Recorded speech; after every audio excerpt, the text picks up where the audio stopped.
प्यारे श्रोतागण व भक्तजनों को मेरा नमस्कार। राधे राधे। श्रोताओं, आप सभी को ज्ञात है कि कार्तिक मास का प्रारंभ होने जा रहा है। यह महीना अति पावन और पवित्र है और आज से मैं कार्तिक महात्म्य की संपूर्ण कथा आप सभी को सुनाने जा रहा हूँ।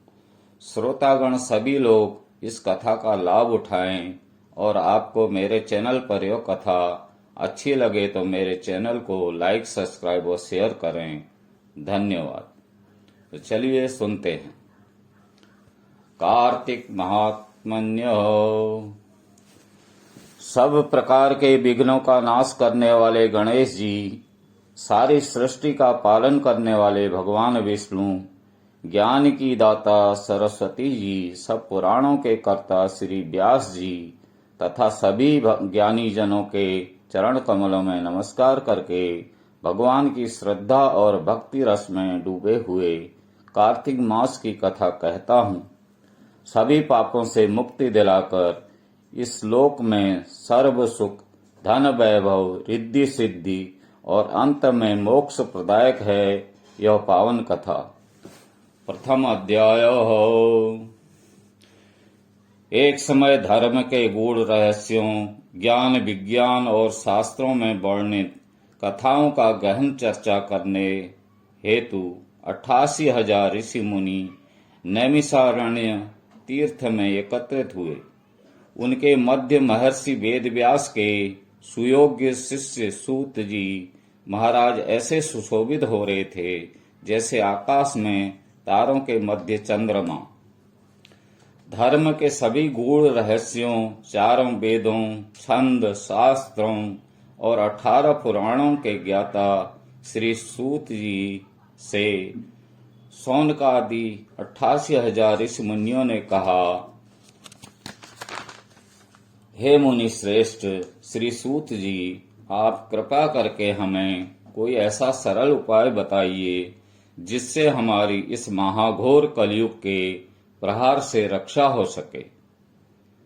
समस्त ऋषि मुनियों के मुख से यह बात सुनकर श्री सूत जी बोले, तुम्हारी श्रद्धा तथा प्रभु भक्ति देखकर मेरा हृदय बहुत प्रसन्न है। इसी से आज मैं तुम्हें कार्तिक महात्म्य की पावन कथा सुनाता हूँ। इसके सुनने से इस कलिकाल में मनुष्य के समस्त पाप नष्ट हो जाते हैं और मनुष्य वैकुंठ में वास पाता है। सो आप सावधान होकर सुनिए। एक समय सभी जीवों का भला चाहने वाले ब्रह्मा जी के पुत्र श्री नारद मुनि ब्रह्मलोक में पहुंचकर जगत रचयिता श्री ब्रह्मा जी को नतमस्तक प्रणाम करके विनीत भाव से पूछने लगे, हे जगत पिता, कृपा करके आप कोई ऐसा धर्मोपदेश सुनाने की कृपा करें जो इस कलिकाल में सब पापों को नष्ट करके मोक्ष देने वाला हो।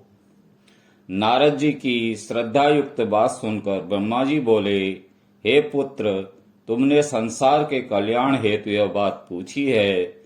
तुम्हारी भगवान के चरणों में सच्ची श्रद्धा और भक्ति देखकर आज मैं तुम्हें कार्तिक मास का पावन महात्म्य सुनाता हूँ, जिसके पढ़ने और श्रवण करने से मनुष्य के समस्त पाप नष्ट हो जाते हैं और वह इस संसार में सुख भोग कर अंत में वैकुंठ धाम को प्राप्त करता है।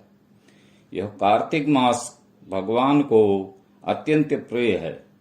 कार्तिक मास में किया हुआ व्रत, दान, नियम, संयम, पूजा पाठ, कथा श्रवण और भगवान के नाम का जप व कीर्तन अत्यंत फल प्रदान करते हैं।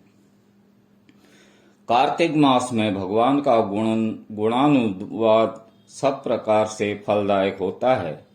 कार्तिक मास में भगवान के प्रति किया गया प्रत्येक धार्मिक कृत्य सबसे बढ़कर फल देता है। इससे बढ़कर कोई तप और यश नहीं है।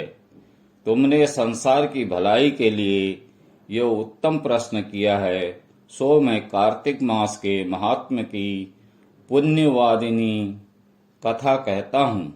अब तुम श्रद्धायुक्त और सावधान होकर सुनो। कार्तिक स्नान करने वाले मनुष्य को प्रातःकाल ब्रह्म मुहूर्त में उठकर शौचादि से निवृत्त होकर 12 अंगुल लंबी सुगंधि युक्त वृक्ष का दातून करनी चाहिए। परंतु याद रहे, श्राद्ध, सूर्य और चंद्र ग्रहण और एकम अमावस्या, छठ, नवमी, एकादशी और रविवार को दातून नहीं करनी चाहिए। जिस दिन दातून न करनी हो उस दिन पानी से 12 कुल्ले करके मुंह को खूब साफ कर लेना चाहिए। जब 2 घड़ी रात्रि शेष रहे तब काले तिल, चंदन, चावल, पुष्प व कुसा लेकर तालाब, कुंड, नदी, संगम अथवा किसी भी तीर्थ स्थान पर जाएं। वहां हाथ जोड़कर प्रार्थना करें, हे भगवान, आप एवं श्री लक्ष्मी जी को प्रसन्न करने के लिए मैं समस्त कार्तिक मास में स्नान करूंगा। इस प्रकार प्रतिज्ञा करके श्री गंगा जी, श्री शिव जी, सूर्यदेव और विष्णु भगवान का ध्यान करके नाभि पर्यंत जल में प्रवेश करके अच्छी तरह से स्नान करें। फिर जल से बाहर निकलकर देवता, ऋषि और पितरों का तर्पण करें। स्नान करके भेड़ बकरी की धूल से बचना चाहिए तथा छींक, थूक, कुत्ता, कौवा, ऊंट, उल्लू आदि से भी बचना चाहिए। यदि भूलवश इनमें से किसी का स्पर्श हो जाए तो पुनः स्नान करना चाहिए। मिथ्यावादी और नीच प्रकृति वाले मनुष्यों से वार्तालाप नहीं करना चाहिए। इसके बाद षोडशोपचार विधि से भगवान का पूजन करें, भगवान को अर्घ्य देवें और प्रार्थना करें, हे भगवान, आप श्री राधा जी सहित मेरे इस अर्घ्य को ग्रहण कीजिए। इस प्रकार प्रार्थना करके आह्वान, पाद्य, अर्घ्य, आचमन, स्नान, वस्त्र, चंदन, अक्षत, पुष्प, धूप, दीप, नैवेद्य, तांबुल, पुंगी फल, दक्षिणा, नमस्कार, यह 16 चीजें मूर्ति को अर्पण करते हुए तुलसी जी की मंजरी से भगवान की षोडशोपचार पूजा आराधना करनी चाहिए। इति प्रथम अध्याय समाप्त हो। भजमन नारायण नारायण नारायणं, श्रीमन नारायण नारायण नारायणं, भजमन नारायण नारायण नारायणं। बोलो नारायण नारायण नारायणं, श्रीमन नारायण नारायण नारायणं, भजमन नारायण नारायण नारायणं, श्रीमन नारायण